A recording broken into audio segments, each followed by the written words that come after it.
मान पिता धन्यवाद करते हैं आज के सुंदर बाइबल अध्ययन के लिए।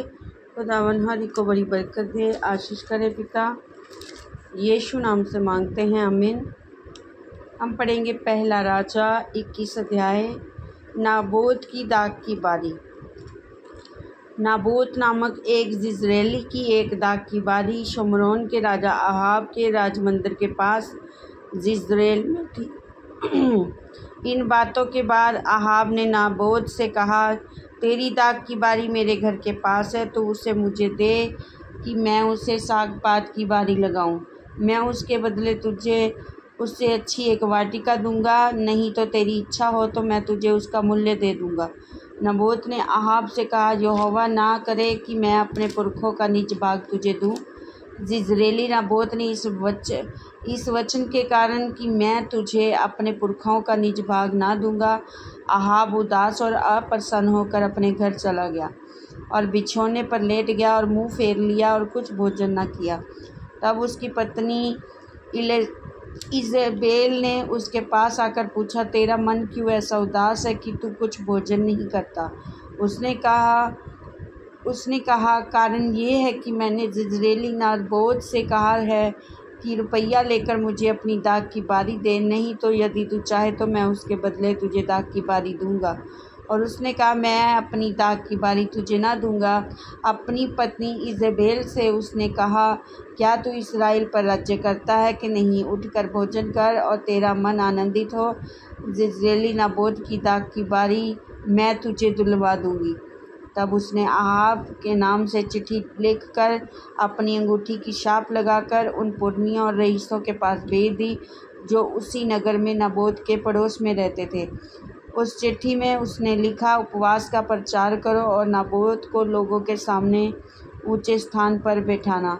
तब 2 नीच जनों को उसके सामने बैठाना, जो साक्षी देकर उससे कहे, तूने परमेश्वर और राजा दोनों की निंदा की। तब तुम लोग उसे बाहर ले जाकर उस पर पथराव करना कि वह मर जाए। इजेबेल की चिट्ठी की आज्ञा के अनुसार नगर में रहने वाले पुरनियों और रईसों ने उपवास का प्रचार किया, नाबोत को लोगों के सामने ऊंचे स्थान पर बैठाया। तब 2 नीच जन उसके सन्मुख बैठ गए और उन नीच जनों ने लोगों के सामने नाबोत के विरुद्ध ये साक्षी दी, नाबोत ने परमेश्वर और राजा दोनों की निंदा की। इस पर उन्होंने उसे नगर के बाहर ले जाकर उस पर पथराव किया और वह मर गया।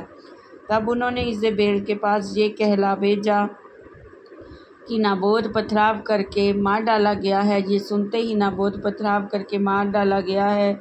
इजेबेल ने अहाब से कहा, उठकर जिज्रेली नाबोत की दाग की बारी को, जिसे उसने तुझे रुपया देने से भी इनकार किया था, अपने अधिकार में ले ले, क्योंकि नाबोत जीवित नहीं परंतु मर गया है। जिज्रेली नाबोत की मृत्यु का समाचार पाते ही अहाब उसकी दाग की बारी अपने अधिकार में लेने के लिए वहां जाने को उठ खड़ा हुआ।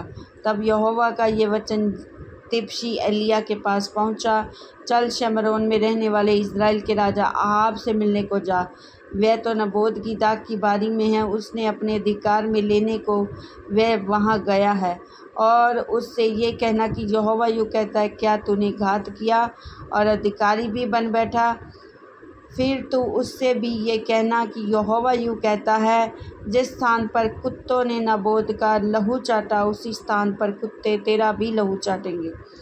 एलिया को देखकर अहाब ने कहा, हे मेरे शत्रु, क्या तूने मेरा पता लगाया है? उसने कहा, हाँ लगाया तो है, और इसका कारण ये है कि जो यहोवा की दृष्टि में बुरा है उसे करने के लिए तूने अपने को बेच डाला है। मैं तुझ पर ऐसी विपत्ति डालूंगा, तुझे पूरी रीति से मिटा डालूंगा और अहाब के घर के एक एक लड़के को, क्या बंधुए क्या स्वाधीन, इस्राएल में हर एक रहने वाले को भी नष्ट कर डालूंगा।